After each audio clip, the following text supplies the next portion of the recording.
Fan. All right, the poll question is up. Who will average more shots per game in Summer League for the Blazers, Caleb Love or Young Hansen? You can vote at Dirt and Sprague. We will talk college football. A new team in the Pac-12 is going to probably be announced on Monday. We'll talk some off-season Big Ten stuff. I love how they have to drag this out. Like, we all know who the team is. We've formally extended the offer. They have until the end of the weekend to accept. Like, just what are we doing? It's the equivalent to the NBA draft cap, right? Come on, let's go. Let's go. We know who it is. You're not a Grizzly. You're a Blazer. No. We all know this. Moving on. Let's talk about it. They did it again last night, and Malika Andrews called it out on the television. As she should. It's really stupid that the this league is does ridiculous. That. We all know where these guys are going to end up. We all know the team. The trade's been reported before the draft pick even goes down. We know what the trade is. Let's let them put the right hat on. Zack Lowe, Zack Lowe is one of my favorite NBA people. I was really bummed that he got fired by ESPN, but I was really happy that he's back. He's got a great podcast, and he did a deep dive, and he actually did an extended part of his pod on the Blazers because they had the most random pick, I think, of the first round, and a lot of controversy surrounding that choice. But he talked about the Blazers and how they're fascinating, and something he got my gears turning on and listening to what he was saying. We may not buy the Blazers to a certain extent in the West, right? But what they have made clear, at least Chauncey did, and I think Joe has kind of tampered it or tried to tamper it, is what the expectations or feelings are of what next year's team will be. Now, I'm still sitting, and I got a sandwich bet with you that I think they're going to make another trade, and they will not have 5 centers on the team. I don't even think it'll be 4. You don't buy that, and I don't blame you for it. What I want to ask you, though, is when you look at the West, and all we talk about, and I thought he made a really good point on this of, the West. The West is tough. We all are well aware of that. Mm-hmm.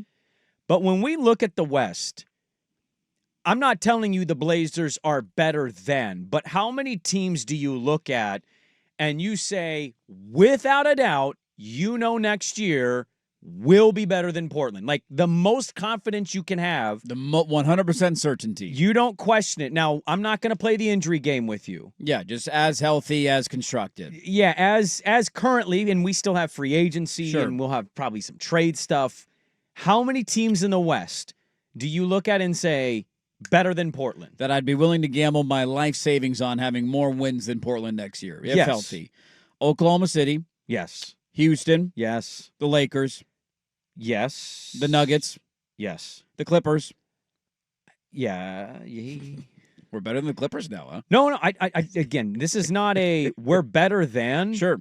Yeah, I'd be willing to I just gamble have with a the tier Clippers, of teams that I have questions about. Sure. I think the Clippers had a really good regular season. I think you could argue in the last 2 months of the year they were the best team in the regular season. They had a very disappointing playoff performance. They still have Zubac. They still have Kawhi. And Nolan Powell. Again, still Clippers. This is barring injury, so we're assuming health, right? Yep. I would still put Anthony Edwards in Minnesota. I don't know what their offseason is going to look like. I would still put them there. Did you see him make fun of himself, by the way? I did. Good for him. You got to be able to poke fun at yourself. I agree, yeah. Golden State, I would still put in that category. I know they're getting older, but they still have Steph. I think Jimmy for a full year. Podziemski, I think, is a good guy for them. Role-wise, Kuminga's probably going to go to Miami. Those are probably all the teams that I'd be willing to gamble with. That level of confidence will have a better record than the Blazers next year. So that's 7 teams. That's 17. So that was kind of the point that they were talking about, is not that the Portland Trailblazers are going to be the 8 seed, but more just you can kind of understand why maybe the slight pivot. And I'd also argue this. I don't know what other trades, if he does have any, they're going to be and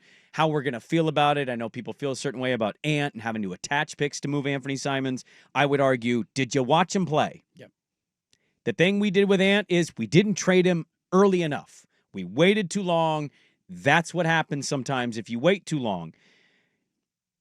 It feels like Cronin, what is this going to be, year 4 for him as a general manager? Because I'm going to count the interim because I think he had that gig before they officially announced. 4 or 5. I think it's year 5, dude. Is he going into year 5? Because Neil was fired 2021, wasn't he?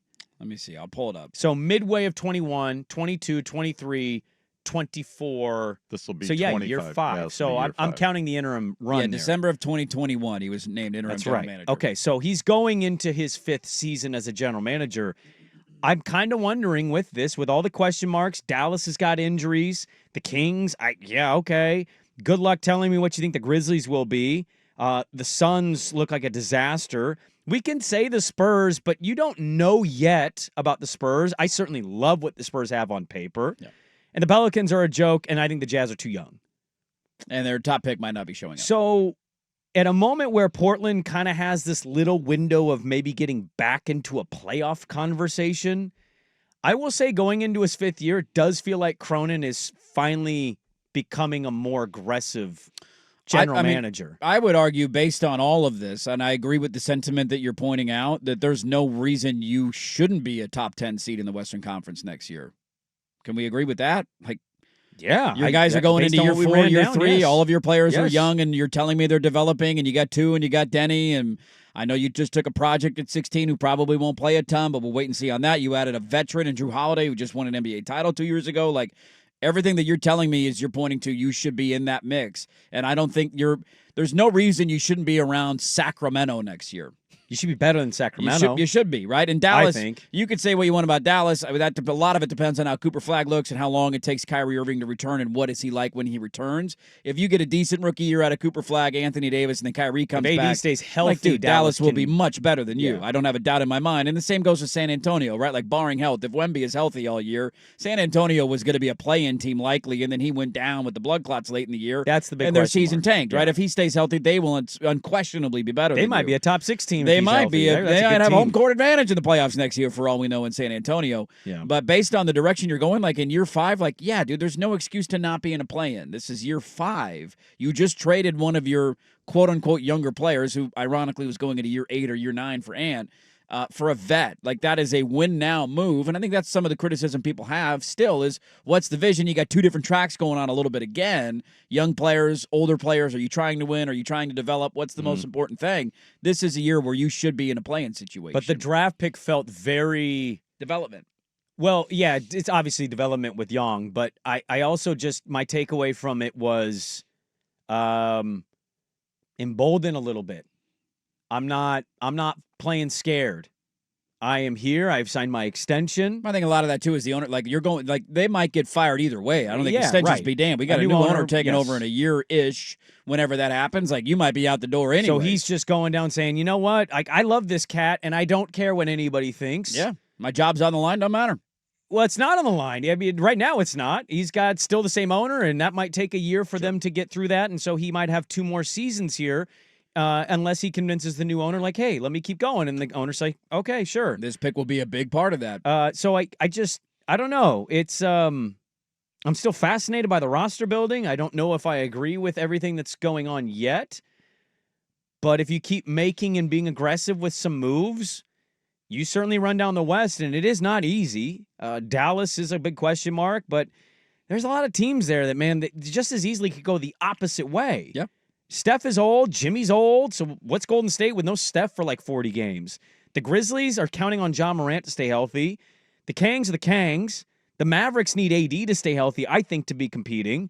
The Suns are like the biggest of question marks. The Pelicans blow, and the Spurs have a big man coming back who couldn't stay healthy last year. So, like, there's still a lot in play here where the West is tough. You're not close to the top end of that conference. But past a certain tier, you are in a conversation, and I find how they're building this and what they're going to do going more as we get into the summer fascinating. Yep. So, the Blazers and where they're at in the West, not as quite bottom tiery as it felt, and maybe you have an opportunity to take a little bit of a leap this year. That'd be a big disappointment if they don't. Yeah, well, barring injury, of course, yeah. Yes.